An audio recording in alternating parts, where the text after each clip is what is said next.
So what is a red flag to you? How would you define to somebody that doesn't know what red flag means? How would you define that?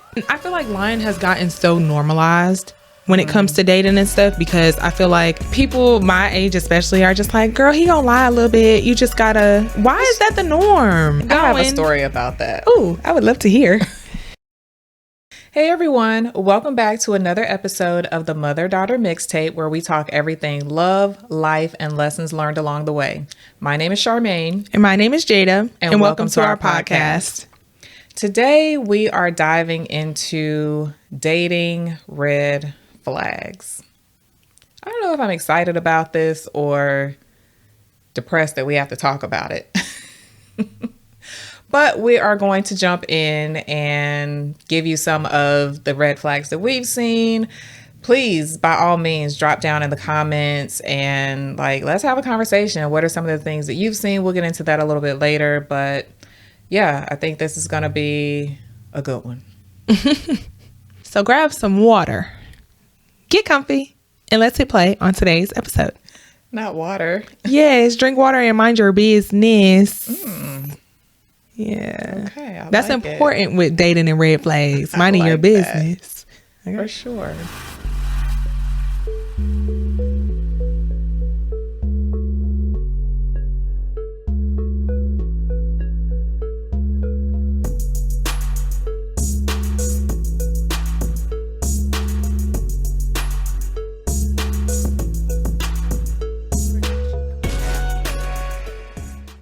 Okay. So let's just jump right in. What's a recent experience that you've had or any experience that you've had that has really stuck with you with red flags?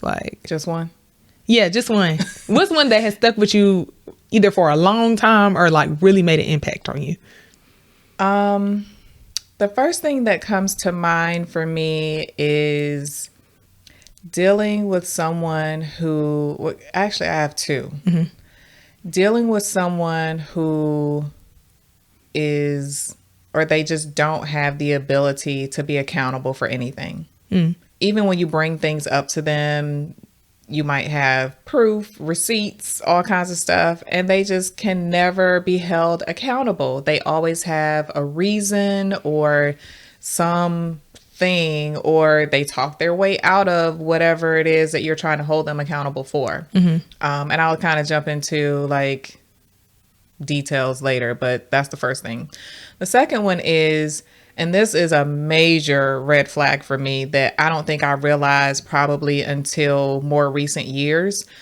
Men who speak negatively about the women in their lives. Now, this could be their exes, baby mamas, children, mothers, just any female in their life, and they speak negatively about them.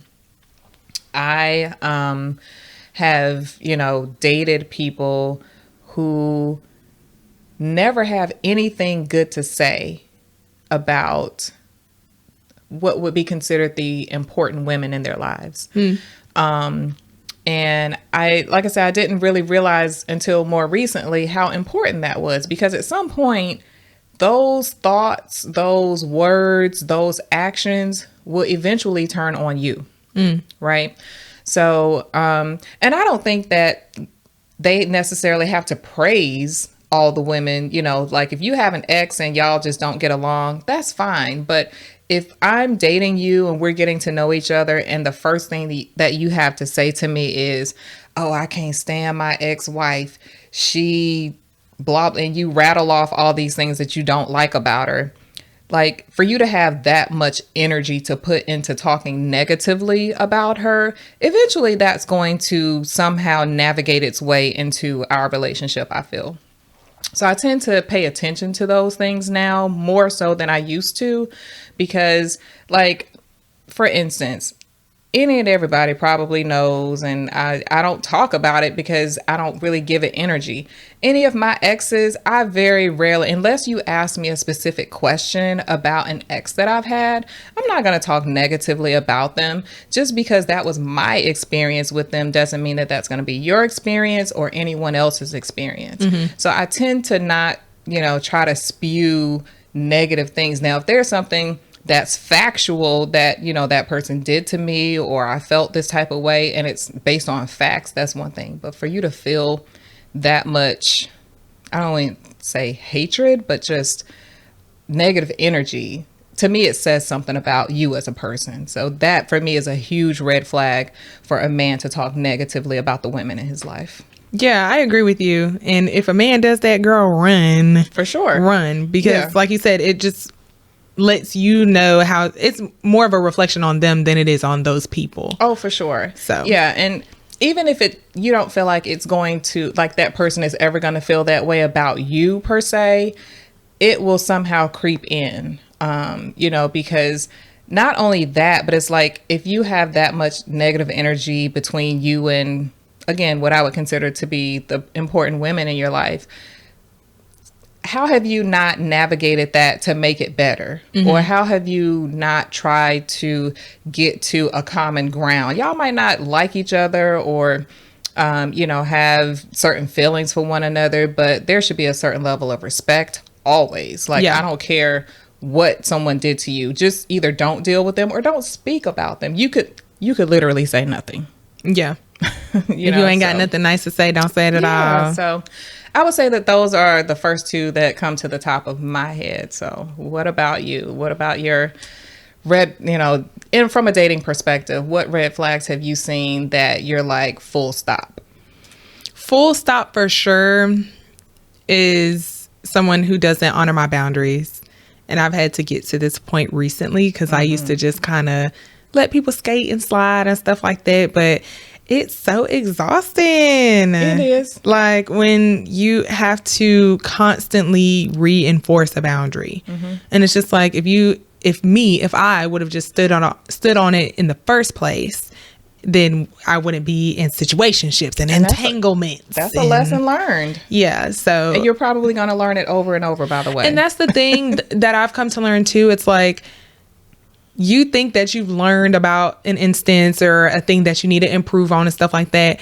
The universe, God, whoever you believe in, is going to keep sending you that lesson and keep having you practice that thing that you're learning until you get it. Yes. And until you perfect it. Yep. So I've come to learn that and embrace that, because as much as I hate having to reinforce boundaries, I have to do it anyways, because people are just going to find a way to try to slip and slide and skate. And And I mean, I can't remember what the episode was in season 1 when we talked about boundaries and how I said the boundary is more for you. Right. Please go back and we'll put a little... I think it's episode 6, I want to say, but I'll correct. Please go back and watch that, because I, kind of spoke a little bit more about boundaries and how important they are and why they're important. So just go back and watch that in season 1. Yeah. In my recent dating experience that you know about. I thought that was my husband, girl. I thought that was my man. Listen. But I came to realize that there was so much promise and talk in the beginning that I didn't give it enough time to really play out and see if, put your money where your mouth is, basically. Like, let your actions speak for your words. And what was the red flag there? The red flag for me was that, you see me getting worked up, I'm like, the red flag. But I think for me, I can't stand a man that doesn't like take his words seriously. If you tell me that you're going to do something, I expect you to do it. For sure. So, for example, if you tell me, I really want to give specific examples too. If you want to do that, by all means. Do I? But I mean, if you tell me, for example, hey, even I'll call you back when I finish this, something like that. If you tell me you're going to call me back after you're done doing something or whatever, I'm sitting up waiting for that call back. I don't know if I'm waiting, but I expect you to call back. I do. You're right. I do expect you to call back. And the moment or day that you don't, and then you just kind of brush over it and keep life going. No, that stuff sticks with me. As a woman, I want It should. Yeah. As a woman, I want a man that respects and honors his word and takes his word seriously, acts on his word. People do a whole lot of this, a whole lot of talking, yapping, whatever. What's going to differentiate the real men for me are the men that say they're going to do something and they actually do it, or don't even say nothing and they actually do the things that they are thinking or think that I want to see, hear, whatever. I am such a person that is just, you wow me with actions. For sure. Yeah. Yeah, definitely. Yeah, I think I'm glad you're at that point at this age, because I need to be. In your 20s, you're still, discovering life and dating and interpersonal relationships and understanding like how all those work. And don't get to be like me at almost 50 and still figuring it out. Now, I'm not saying that you're ever going to be at a point where, I know everything. That never happens in life. But I love that you at this point are way more aware than I was at your age. I think it's the technology though, because a bunch of people come on social media and give a bunch of unsolicited dating advice, and I be listening. I mean, some of it's good. Some of it is good. Yeah. There are a lot of nuggets. If for the people that really be on TikTok, you could save certain things and start collections and stuff like that. I have a collection just for people talking about dating advice and things you may need to hear. And my collection is called "You May Need to Hear This." And I save it with all these videos when people have their good advice. And then whenever I have those moments where I'm feeling like I'm not enough, or like, maybe I'm doing too much or something like that, I come back to those videos and just have that as my reassurance or something like that.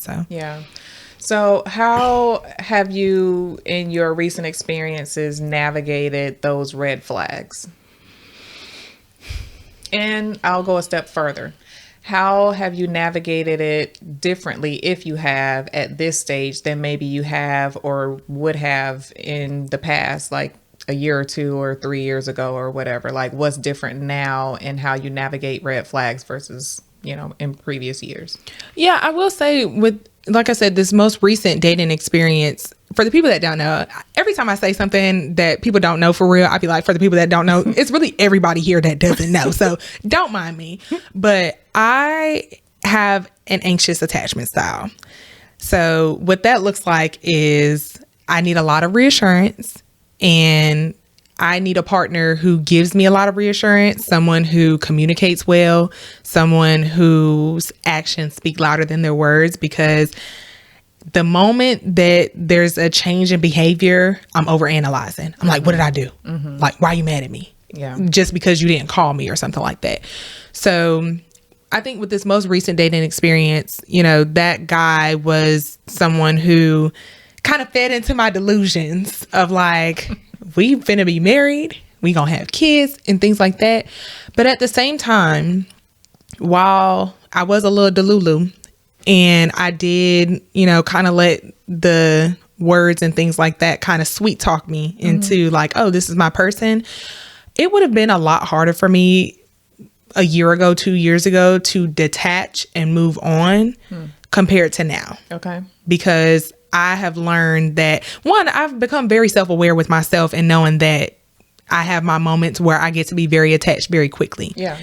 But I've also learned how to detach and move on. Like, yeah, it was hard when I, decided to cut ties, but that's the thing. I cut the ties because I knew that it wasn't fulfilling for me and I wasn't getting what I needed out of that. And not to say that it was easy. Oh, definitely not. And that's the thing too. People make it seem like, it's so easy for you to just detach and just move on and stuff like that. No, it's not. Yeah. It never was. Like, it made people come on social media and make it seem like, girl, just detach. Okay, what button do I press in my body to just do that? Like, flip the switch. Right, exactly. So it's a work in progress, but the level of self-awareness that I have is like, I know that this is going to be hard. I know that I'm going to have to heal from this. I know there are going to be days that I'm going to cry because I thought this was my person, but I learned to detach, don't go back, and just move on. So. Yeah, and I think when you're dealing with red flags, you have to learn to stand on business. because if you don't, that's when you start ignoring them, or you think that they're yellow and not necessarily red, and you don't give them the, I guess, the validity of what it truly is, and you start to minimize them. And it's like, well, is it really that bad? Right. And you just start to have these thoughts of, well, if he just did this, or maybe if I thought differently, had a different perspective about or that. change my standards, things like that. Don't do it. I think really learning how, and I think that also starts with being self-aware, because I think if you're not, you can easily be manipulated into what they want you to do, or to believing what they want you to believe. And that is a very slippery slope that you don't want to travel down. Right. So what is a red flag to you? How would you define to somebody that doesn't know what red flag means? How would you define that? I think a red flag to me is something that doesn't sit well with your spirit. So it's going to look different for everyone, right? It's going to be something that is maybe a boundary for you, and that person is teetering on the line, or they've completely crossed it. It's when you have certain, I guess I do want to say standards. You have certain standards for yourself as it relates to dating and the type of person that you want to be with. And when, maybe that person is kind of representing themselves not authentically, and you start to recognize that, the red flag, and really maybe it's your red flag, is you're not paying attention to certain things. So red flags go both ways. Like we have our own red flags maybe within ourselves, and then we have red flags that we see, in people, like romantic partners that we're interested in, right? So I think really, to me, if I had to define what a red flag is basically something that just either completely obliterates your thoughts and feelings about a specific characteristic about the person.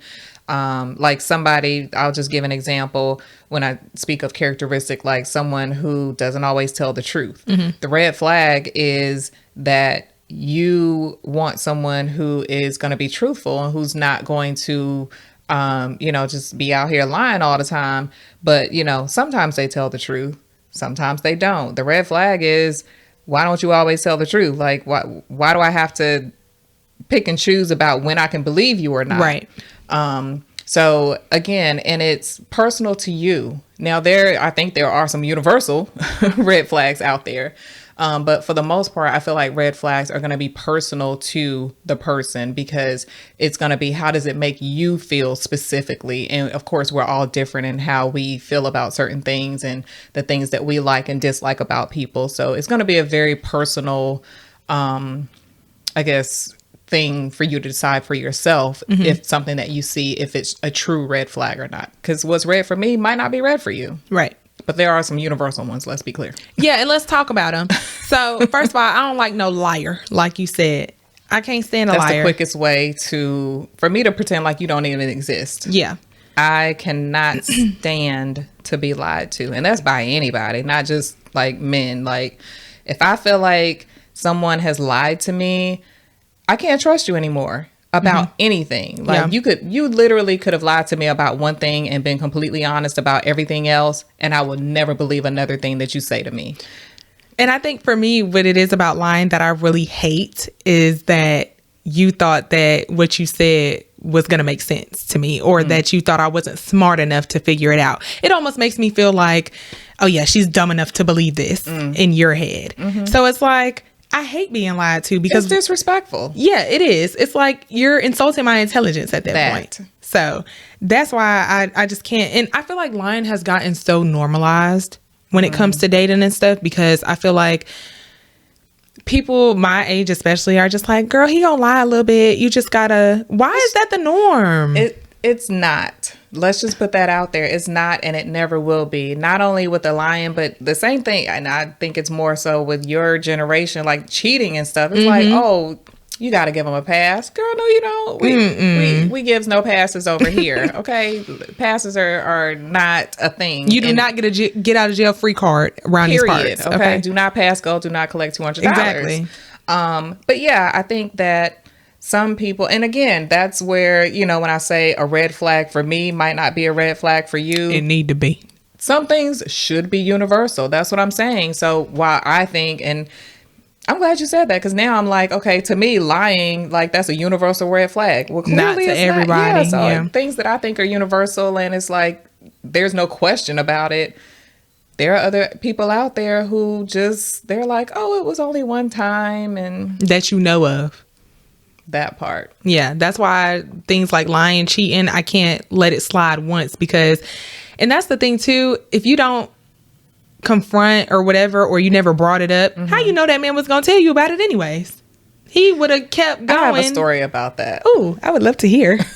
He would have kept going had you not, you know, brought it up, found out, whatever. For sure. So yeah, so funny enough, and this happened recently, I was lied to, and I completely cut it off. I was like, because I'm the type of person where if I can't trust you fully, I'm not going to trust you at all.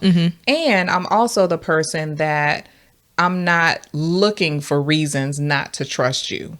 Like, I'm typically the other way around. Like, you pretty much have to be blatant for me not to trust you about something. That's changing. So I was in a situation where, like I said, I was lied to, and I won't say what the lie was, but it was like, oh, I was going to tell you. no, you weren't. No, you weren't. You're only saying this now because you've been caught, because I have proof of, you know, said lie. And it was comical. Like, you literally have to laugh about it, because it's like, just like you said, you think I'm dumb enough to sit here and believe that, okay, now you're lying about the lie. Now I'm even more mad. Like, just stop while you're ahead. Yeah, just stop while you're ahead. So I don't get we can have a whole we are having a whole conversation, but a whole episode on lying. So I'm going to leave it at that, because I literally can. I'll just say too that I feel like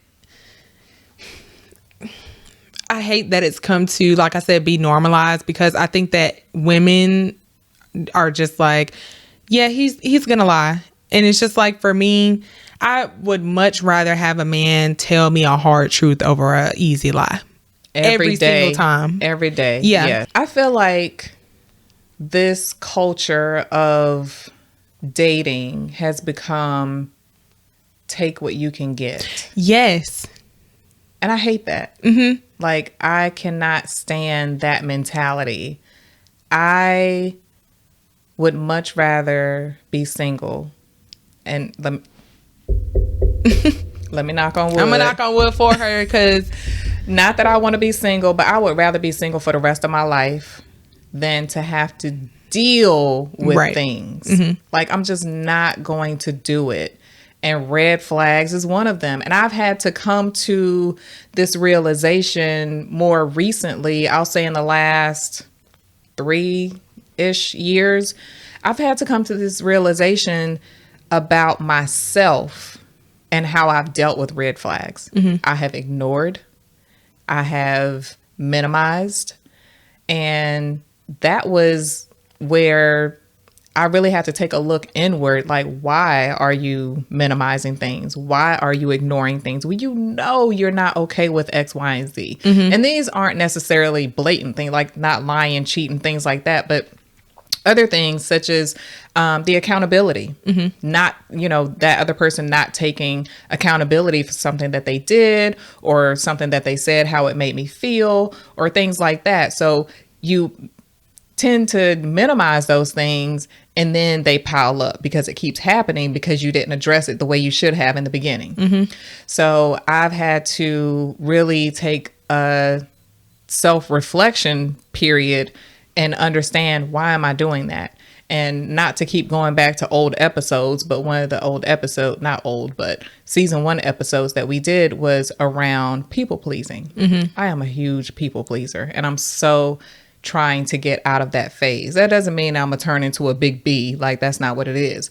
But not people pleasing and not getting to a point of giving up myself versus, you know, making sure that others are good, not at the expense of myself. Yeah. And I feel like another reason why people tend to minimize and, you know, ignore red flags is because they don't want to be single and they don't want to feel like they're missing out on a husband, a boyfriend, whatever, because of, oh, well, we're going to have problems anyways, or, oh, it's not going to be perfect and things like that.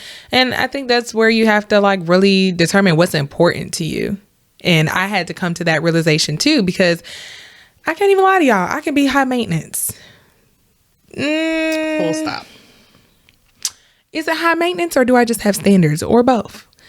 But I just think that when I think about how I want to be loved and how I want my partner to show up in a relationship, I don't want to settle for those kinds of things. You shouldn't have to. Yeah. So it's like I found myself with this last situation just having to take a step back and reevaluate, like, is this really what I want? If I'm constantly having to beg or ask to be considered and things like that, like, I would much rather have someone who naturally does it. And the thing is, I've learned, like, I used to be a little bit on the superficial side when it came to like who I wanted to date. He got to be 6 feet. He got to be tall, dark, and handsome with a beard. Trust me, that's still my type.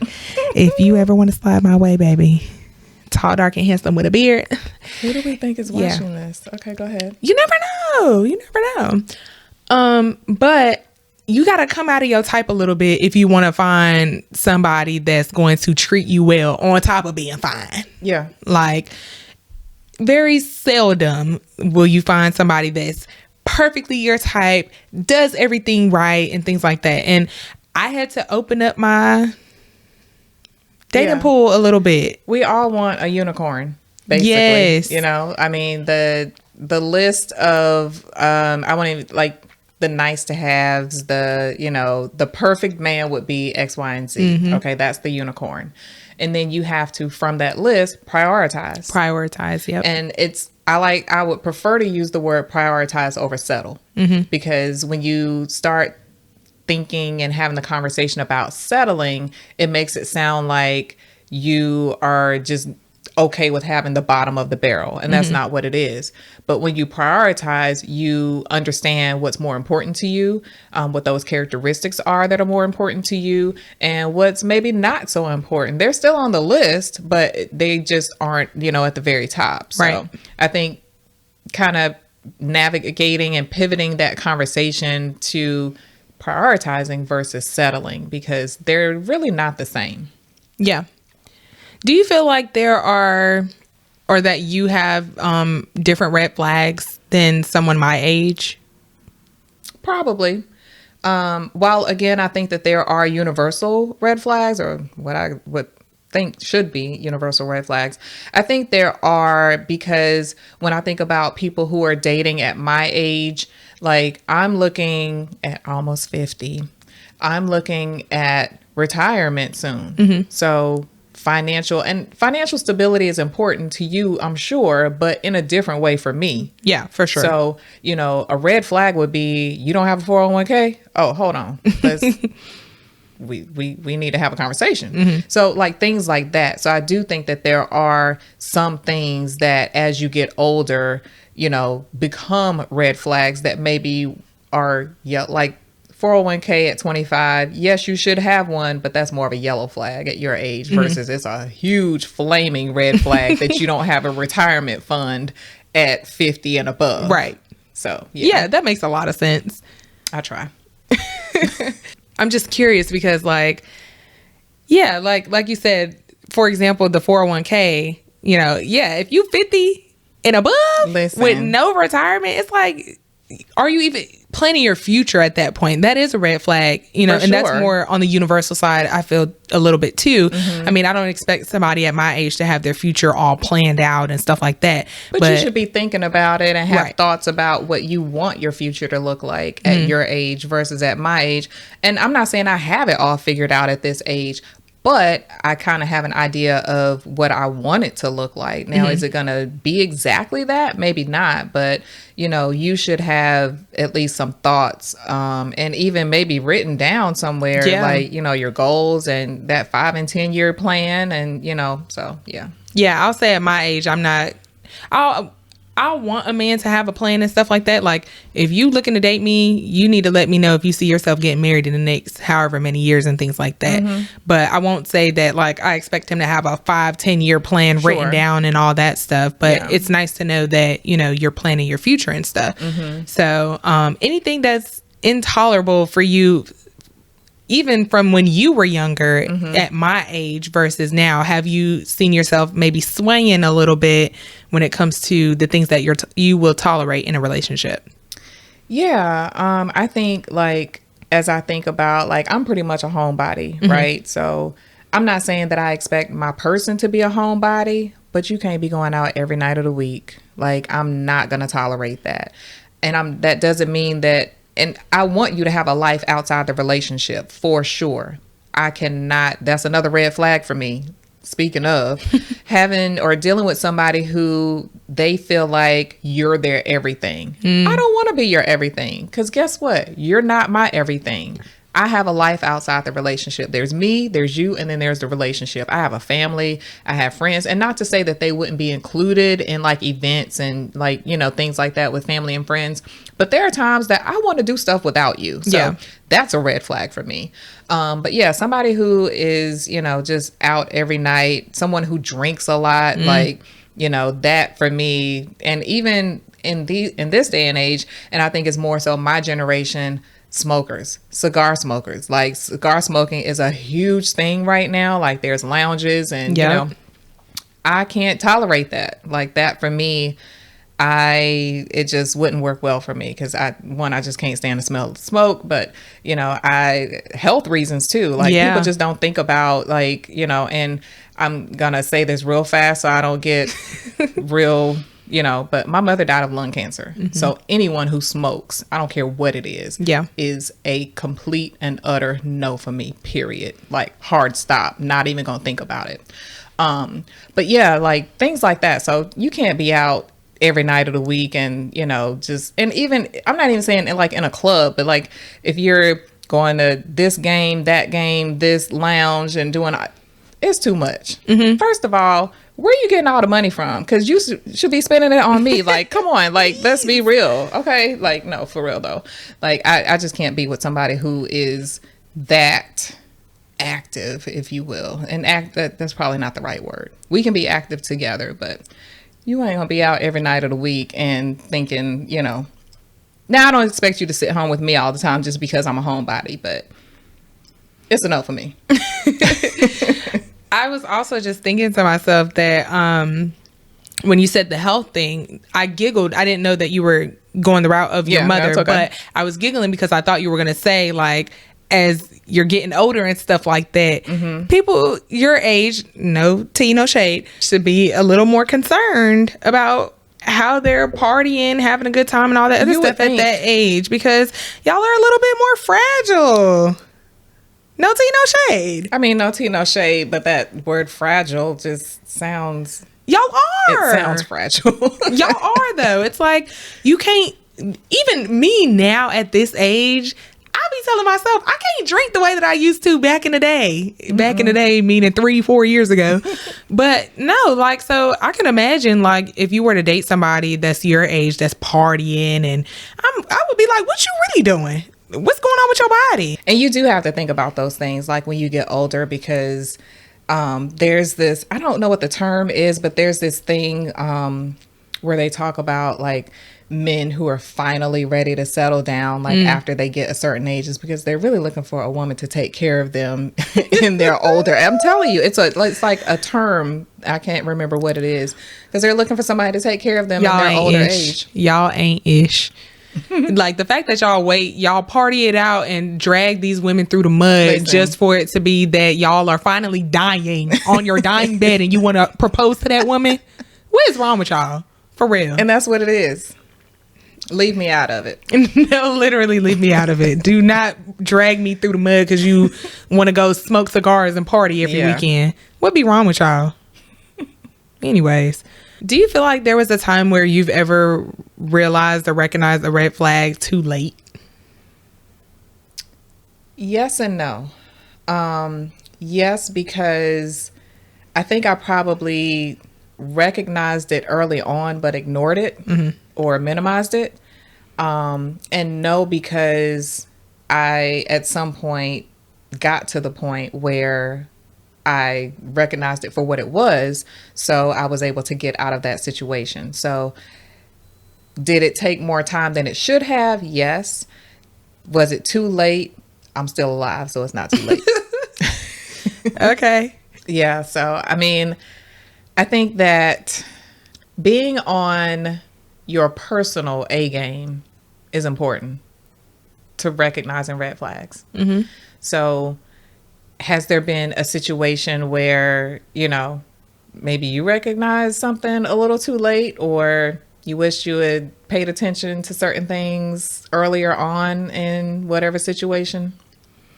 I've only been in a relationship with one person, and I will say that I should have given it more time before I jumped into that relationship. But also, I feel like I saw a TikTok where somebody said that like people be so scared to get into relationships, especially in my generation. People don't want to be in relationships in my generation unless they are 100% sure, like, this is my person. Because everybody just has this feeling of they have so many options.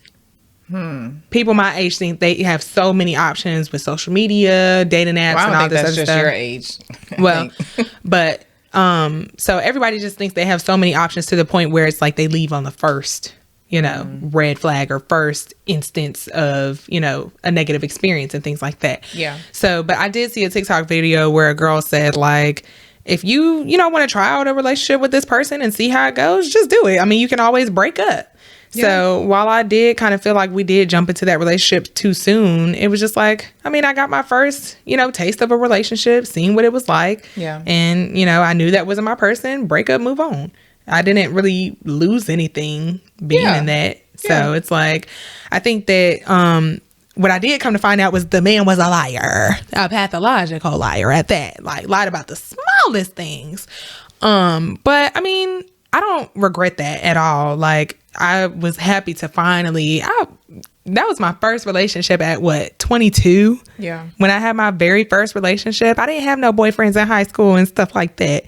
So, you know, it just kind of gave me that, like I said, taste of it to, you know, understand what it's like and then, you know, improve from there as a person. Yeah. And something that you said, like, okay, you just break up and guess what? Life goes on. Life goes on. Right. So I think not that you are getting into relationships to learn and move on to the next, but also understanding that just because it didn't work out, it doesn't mean that your life stops or that you know, hopefully you just learn from whatever that situation is and you take that into your next experience. Right. And, you know, modify whatever it is that you need to modify. Right. So I think, something interesting that I saw recently, and this is, you know, my generation talking about your generation, and I can't remember who it was, but it was something I saw on social media where they were talking about how kids and your generation, I shouldn't call you kids, but young adults these days have been sensationalized to think that life is going to be so great. And not that life. That sounds like Mel Robbins. It wasn't her, but yeah. But that it's not that life isn't going to be great, but you're going to have ups and downs and pitfalls and, you know, things that, you know, help you to grow mentally, emotionally as people. And I think that it kind of goes back to what you were saying about, like, in your generation, how people don't want to get into relationships if it's not perfect. Nothing and no one is perfect. And I think you have to realize that even though, you know, you are taking a chance on someone, you always have in the back of your mind, it could not work out. Right. You hope it does. Right. But it may not work out. And sometimes you just have to get to a point of just understanding that life has its ups and downs. And also, I think it's about detaching from the end result, I guess, a bit. Like, yeah, you get into a relationship and like you said, you hope it works out. You hope y'all get married and things like that, because nobody wants to just get into a relationship and just, you know, be done in X amount of years or whatever. Yeah. But I think when everybody gets into a relationship, they automatically start to attach to this is forever. And life happens, like you said. Things happen in people's career. People die. Like, none of this is permanent. Yeah. So I think, like you said, the sooner people realize that a lot of relationships and stuff like that are experiences and not for you to get into them to, you know, like I said, attach to the idea of forever. It's like, just experience that person, see what it's like. You might have the best 3 years of your life with that person, and then, you know, things happen. Okay, enjoy that experience, enjoy it while you got it, and life goes on. Life goes on. So, all right. Any final thoughts as we wrap up today's episode? Don't ignore the red flags. Like, literally, and I'm talking to myself here. You really have to stand on business. Know your own boundaries. Know the things that are important to you, because that will dictate what your red flags are. Again, I still think that there's the universal ones, and I'm not going to name, you know, all of them, but we've talked about a few of them here. But stand on it, because otherwise you're wasting time. Yeah. You're wasting your own time at that. Yeah. That for me has been the biggest lesson learned about red flags, is that when I have ignored them or minimized them or just pretended that they didn't exist, it led me down a path of wasting my time with someone who probably never deserved it in the first place. So I think that for me is the biggest lesson learned about red flags and why we shouldn't ignore them, and just making sure that we know how to even identify them. Again, I think a lot of it goes back to your own priorities, values, your beliefs. That's how you will determine what your own red flags are. Yeah. And don't ignore them. Yeah.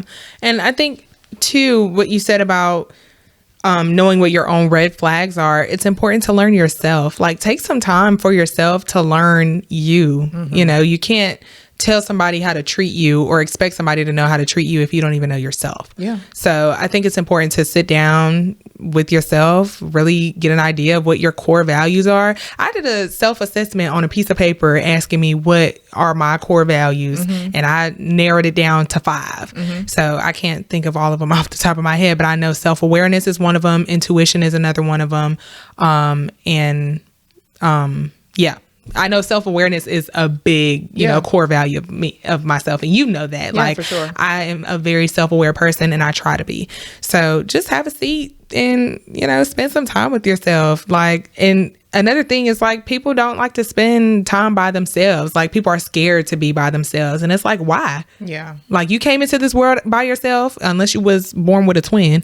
And you gonna leave this world by yourself. So it's like, you gotta, you know, enjoy the quietness, the peace that comes with it. Girl, being single is peaceful. Listen. It may get lonely sometimes, but it is peaceful. Yeah. So embrace that, enjoy it, and, you know who you are as you prepare to, you know, be with somebody else. Yeah. So, all right. I guess that's it for today's episode. Thank you guys so much for tuning in to today's episode of the Mother-Daughter Mixtape. Be sure to follow us on social media on Instagram and TikTok at the M as in mother, D as in daughter mixtape. You can also find us on YouTube, Spotify, and Apple Podcasts at the Mother-Daughter Mixtape. And that's a wrap on today's episode. Thanks for watching. Bye, guys. Bye.